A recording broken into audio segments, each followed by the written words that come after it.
Prabhupada ki jai. So today we are going to talk about Abhideya, that is the process of devotion.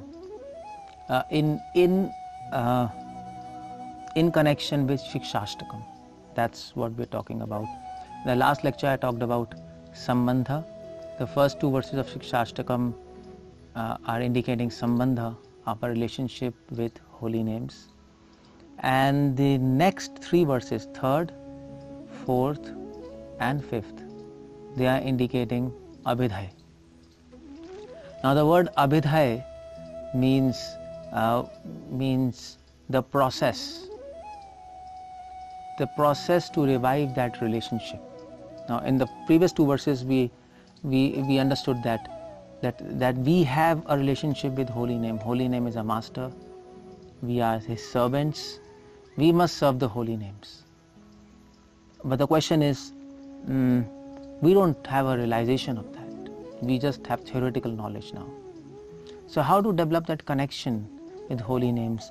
How? Or in other words, how can we chant the names of Krishna with respect? That's what I was talking in the last class.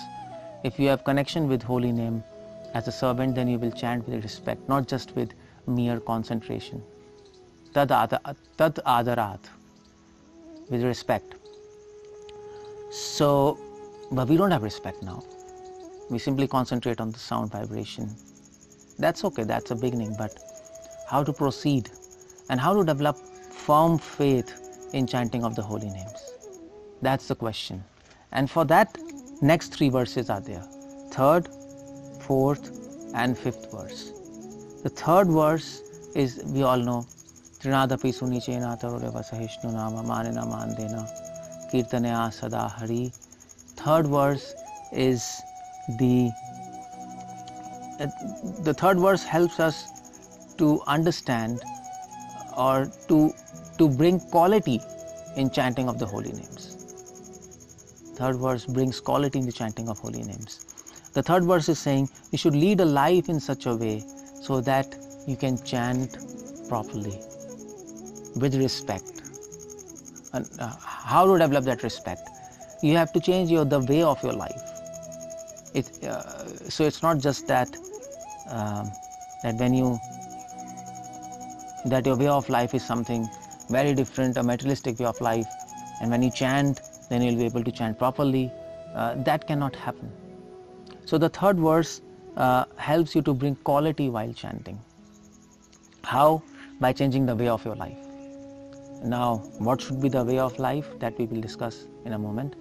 The fourth verse, Na dhanam na janam na sundarim kavitam va jagadish kamay mama janmani janmaneshware bhaktat bhaktir ahetu kitvai.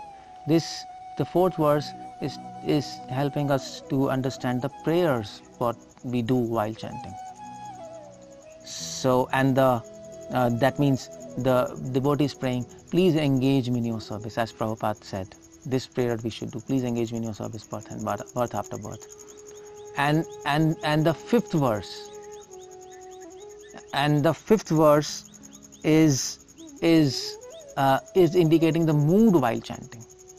Ainanda tanuja kinkaram patitam ma vishame bhavam bhadau kripya tava pada pankajasthita dhuli sadrisham vichintya. So the third verse is quality, fourth is prayers, and the fifth is the mood. Well, let's talk about these verses independently, in a little details. Now, the third verse, Trinadapi sunichena taroreva sahishnu nama amanena mandena kirtanaya sada hari. The third verse is Chaitanya Mahaprabhu is saying you should try to follow these three qualities. Try to adopt these three qualities in your life. And by these three qualities in life, your whole way of life will change. And then when you chant, then you will be able to chant properly. So the three qualities are humility and tolerance and giving respect to others. These are the three qualities we should try to develop in our daily life. with dealings with other devotees, and dealing with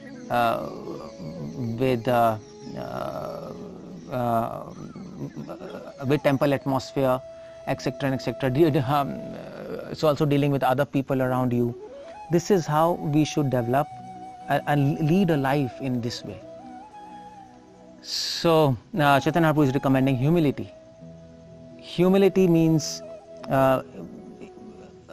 humility in real sense, it means leaving sense gratification. If you are really humble, humbleness doesn't really mean a superficial humility where we talk softly, where we bow down. That's granted, that's accepted, that we should do. That's a human life. But humility means that we are servants of Krishna, and everything belongs to him, and thus he is the supreme enjoyer, we are not the enjoyer.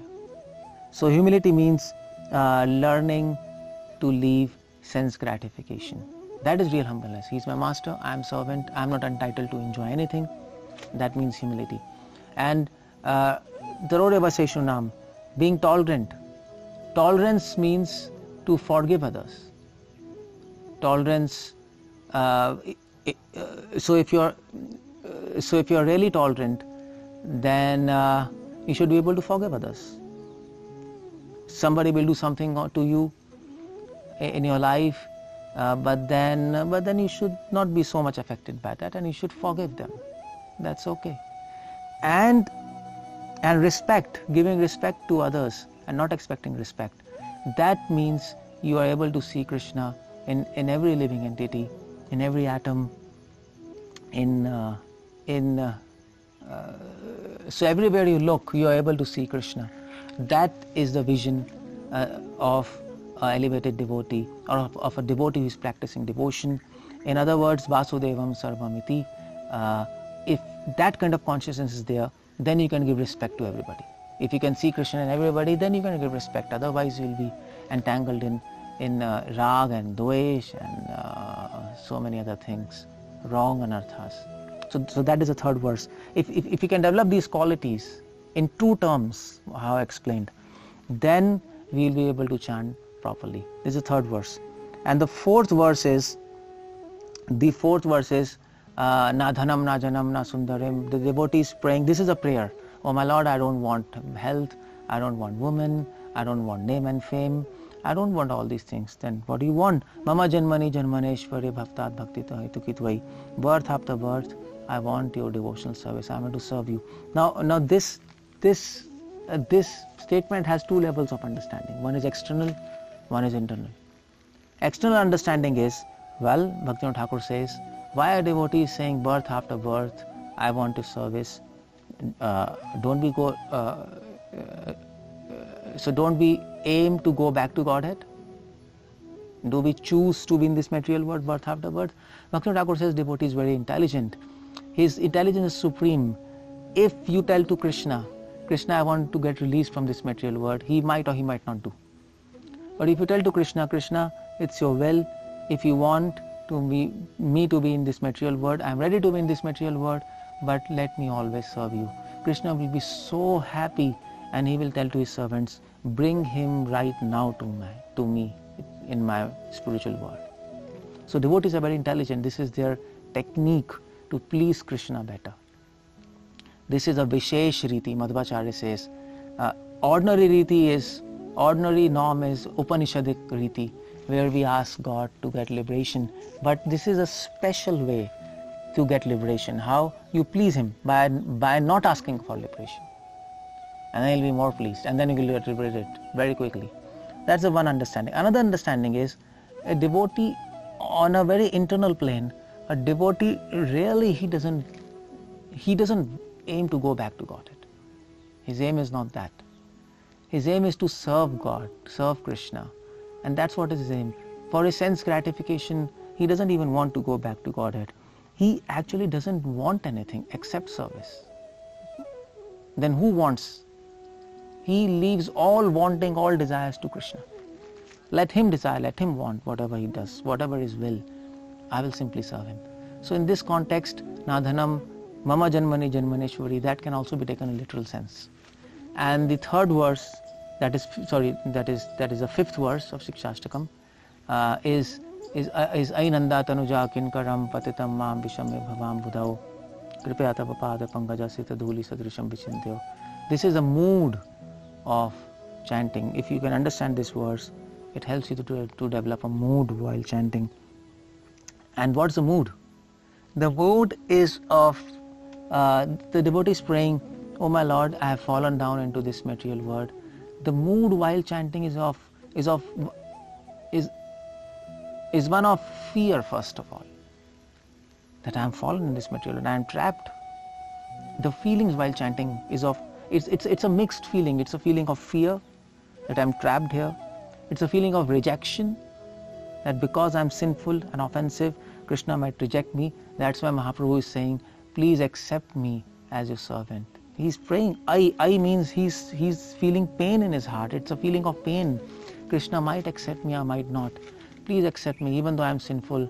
I have no hope other than you. And the feeling is of lot of respect. Ainanda tanuja kinkaram. I want to become your servant. The feeling is of selling one's soul and body and mind, everything at the lotus feet of Krishna. It belongs to you.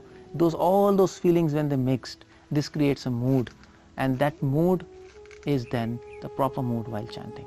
So these are the 3 verses which are Abhideya. If you can chant in such a way, if you can chant with such a quality, such a prayers, and with this mood, then Mahaprabhu says perfection is granted. Then you can achieve your goal, the prayojan, the love of God in your life, which we'll talk in the next class.